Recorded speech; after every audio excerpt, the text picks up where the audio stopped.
Hello, നമുക്കിന്ന് പുതിയതല്ല, ചിലപ്പോൾ ഇത് കണ്ടിട്ടുണ്ടാവാം, എന്നാലും ഞാൻ എൻ്റെ രീതിക്ക് ഉണ്ടാക്കുന്ന ഒരു വിഭവമാണ്. വീട്ടിൽ മീനോ ഒത്തിരി ഒന്നും പച്ചക്കറികളോ ഇല്ലാത്ത ഒരു സമയത്ത് നമുക്ക് വേഗത്തിൽ എവിടെയെങ്കിലും യാത്രയൊക്കെ പോയിട്ട് വന്നാലും വേഗത്തിൽ ഉണ്ടാക്കാൻ പറ്റുന്നൊരു ഈസി റെസിപ്പി ആയിട്ടാണ് ഞാൻ വന്നേക്കുന്നത്. അപ്പോൾ നമുക്ക് വീഡിയോ കണ്ടിട്ട് മനസ്സിലാക്കാം.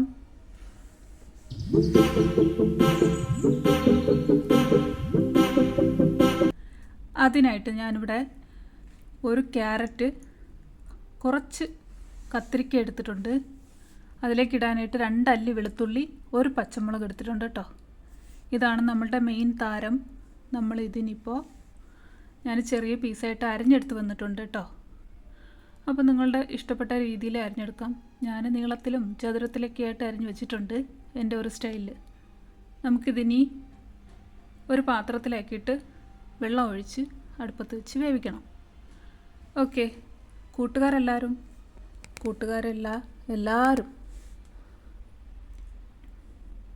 എന്നെ സപ്പോർട്ട് ചെയ്യുന്ന എല്ലാവരും, എൻ്റെ ചാനൽ കാണുന്ന എല്ലാവരും, ഞാൻ തുടങ്ങിയ അന്ന് മുതൽ ഇന്ന് വരേക്കും എന്നെ സപ്പോർട്ട് ചെയ്യുന്ന എല്ലാവർക്കും നന്ദി, ഒത്തിരി നന്ദി, സ്നേഹം അറിയിക്കുന്നു. എല്ലാവരും സുഖമായിട്ടും സേഫായിട്ടും സന്തോഷമായിട്ടും ഹെൽത്തി ആയിട്ടും ഇരിക്കുന്നു എന്ന് കരുതുന്നു.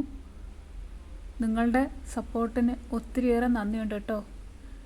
വേഗത്തിൽ എൻ്റെ ചാനൽ സബ്സ്ക്രൈബേഴ്സ് ആയാലും ഒത്തിരി കൂടുന്നുണ്ട്. അതിൽ ഒത്തിരി സന്തോഷമുണ്ട്. എല്ലാവർക്കും ഞാൻ എൻ്റെ നന്ദി ഒരിക്കൽ കൂടി അറിയിക്കുന്നു. ഇനിയും നിങ്ങളുടെ സപ്പോർട്ട് ഞാൻ പ്രതീക്ഷിക്കുന്നു. അതുപോലെ തന്നെ പുതിയ ചാനലുകാർക്ക് ഞാനൊരു സഹായം ചെയ്യാമെന്നുള്ള രീതിക്ക് ഒരു വാട്സപ്പ് കൂട്ടായ്മ ഉണ്ടാക്കണം എന്ന് വിചാരിക്കുന്നുണ്ട്. അപ്പോൾ അതിന് വേണ്ടിയിട്ടൊരു നമ്പറൊക്കെ എടുത്തിട്ട് എല്ലാവരെയും ഞാനത് പോസ്റ്റ് വഴി അറിയിക്കുന്നതായിരിക്കും. കമ്മ്യൂണിറ്റി പോസ്റ്റ് ഇട്ടേക്കാം. ഓക്കെ, നമ്മുടെ റെസിപ്പിയിലിപ്പോൾ ഒരു പാത്രത്തിലാക്കിയിട്ട് അതിൽ കുറച്ച് വെള്ളവും ആവശ്യത്തിന് ഉപ്പും കുറച്ച് മഞ്ഞൾപ്പൊടി, ഒരിത്തിരി കറിവേപ്പിലയൊക്കെ ഞാൻ ഇട്ട് കൊടുക്കുന്നുണ്ട് കേട്ടോ. അതൊന്ന് ജസ്റ്റ് ഇളക്കിയിട്ട് അതിനിപ്പോൾ നമുക്ക് അടച്ചു വെച്ചിട്ട് വേവിക്കാം കേട്ടോ. അത് വെന്ത് വരട്ടെ. അപ്പോഴത്തേക്ക് അപ്പുറത്ത് ഞാൻ ചോറാണ് വേവിക്കുന്നത് കേട്ടോ. അത് അടച്ചു വെച്ച് വേവിക്കാം. ശേഷം നമുക്കൊരു നെല്ലിക്ക വലുപ്പത്തിൽ പുളി അത് ആവശ്യമാണ്. അത് ഞാൻ എടുത്ത് വെച്ചിട്ടുണ്ട്. അതിലേക്ക് ഞാൻ വെള്ളം ഒഴിച്ചിട്ട് കുതിർക്കാനായിട്ട് വെക്കുന്നുണ്ട് കേട്ടോ.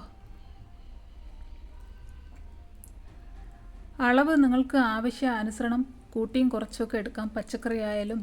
അപ്പോൾ അതിനനുസരിച്ചിട്ട് പുളിയും മസാലകളൊക്കെ കൂട്ടി നിങ്ങൾ എടുത്താൽ മതിയാകും. ഓക്കെ, നമ്മുടെ പച്ചക്കറികളെല്ലാം നന്നായിട്ട് വെന്ത് വന്നിട്ടുണ്ട് കേട്ടോ. വെള്ളമൊക്കെ വറ്റി, അത്രയൊന്നും വറ്റണ്ട. ഞാൻ അടുപ്പത്ത് വെച്ചിട്ട് വേറെ ജോലിയിലായപ്പോൾ കുറച്ചും കൂടെ വെള്ളം വറ്റിപ്പോയതാണ്. അപ്പോൾ നിങ്ങൾ അതിനനുസരിച്ചിട്ട് അത് വെന്ത് വരുമ്പോഴത്തേക്കും ഞാൻ കുറച്ച് 1/2 ടീസ്പൂൺ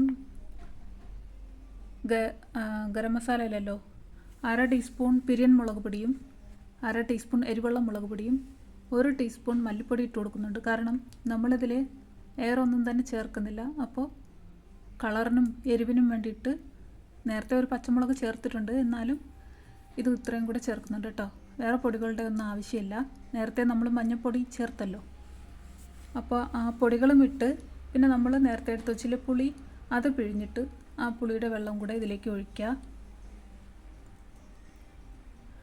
എന്നിട്ട് ഉപ്പൊക്കെ ഉണ്ടോ എന്നൊക്കെ നോക്കുക കേട്ടോ. ശേഷം നമുക്ക് നമുക്ക് ചാറിന് ആവശ്യമായ വെള്ളം ഒഴിച്ചിട്ട് നമുക്ക് നന്നായിട്ടൊന്ന് തിളപ്പിച്ചെടുക്കാനുണ്ടേ. നല്ലപോലെ കണ്ടോ, നന്നായിട്ട് തിളച്ച് വരുന്നുണ്ട്. ഇനിയിപ്പോൾ ഇതിൽ വേറെ ഒന്നും ചെയ്യാനില്ല. നമ്മളിനി കടുക് വറുത്തിട്ട് അതിലേക്ക് ഒഴിച്ചാൽ മാത്രം മതിയായിരിക്കും. വളരെ ടേസ്റ്റിയാണ്. ഇപ്പം നമ്മൾ കാണുമ്പോഴത്തേക്കും ഒത്തിരി കട്ടിയൊന്നും ഇല്ലാത്ത പോലെ തോന്നുന്നെങ്കിലും വളരെ ടേസ്റ്റി ആൻഡ് ഈസി ആയിട്ടുള്ള റെസിപ്പിയാണ് കേട്ടോ. എല്ലാവരും തീർച്ചയായിട്ടും ഒന്നുണ്ടാക്കി നോക്കൂ. വേറെ ഒരു കറികളുടെ ആവശ്യമില്ല നമുക്ക് ചോറ് കഴിക്കാനായിട്ട് കേട്ടോ. നിങ്ങളൊന്ന് ട്രൈ ചെയ്ത് നോക്കിയിട്ട് ആണോ അല്ലയോ എന്നുള്ളത് കമൻ്റായിട്ട് രേഖപ്പെടുത്തണം. ഇനിയിപ്പോൾ നമ്മൾ അതിൽ കടുക് വറുക്കാനായിട്ട് ഒരു പാത്രം അടുപ്പത്ത് വെച്ചിട്ട്, ഞാനിതിൽ കടുക് ഇട്ടിട്ടില്ല. സവാള, ഇവിടെ ചെറിയ ഉള്ളി കിട്ടാൻ ഭയങ്കര ബുദ്ധിമുട്ടാട്ടോ. എനിക്കെപ്പോഴും പുറത്തൊന്നും പോകാൻ പറ്റത്തില്ല, അതുകൊണ്ട് മേടിക്കാനും. ചെറിയ ഉള്ളി ഇവിടെ അല്ലെങ്കിലും കിട്ടത്തില്ല, നാട്ടിൽ നിന്നൊക്കെ വരുമ്പോൾ കൊണ്ടുവരാനേ ഓക്കെ, അപ്പം നമുക്ക് ഉള്ളത് കൊണ്ട് ഉണ്ടാക്കാം. ഇപ്പോൾ സവാളയും കറിവേപ്പിലയും വറ്റൽമുളകൊക്കെ ഇട്ടിട്ട് വറുത്ത് ഇനിയിപ്പോൾ അതിലേക്ക് ഒഴിച്ചിട്ട് നമുക്ക് ചോറിൻ്റെ കൂടെ കഴിക്കാം. ഇതുവരെ സപ്പോർട്ട് ചെയ്ത എല്ലാവർക്കും നന്ദി. ഇനി മേലും നിങ്ങളുടെ സപ്പോർട്ട് ഞാൻ പ്രതീക്ഷിക്കുന്നു. നിങ്ങളുടെ സപ്പോർട്ട് ഉണ്ടെങ്കിൽ മാത്രമാണ് എനിക്ക് ഇനിയും മുന്നോട്ട് പോകാൻ പറ്റത്തുള്ളൂ. അതുപോലെ തന്നെ ഞാൻ പിൻ ചെയ്യുന്ന ചാനലുകളെയും കൂടെ എല്ലാവരും ഒന്ന് സപ്പോർട്ട് ചെയ്ത്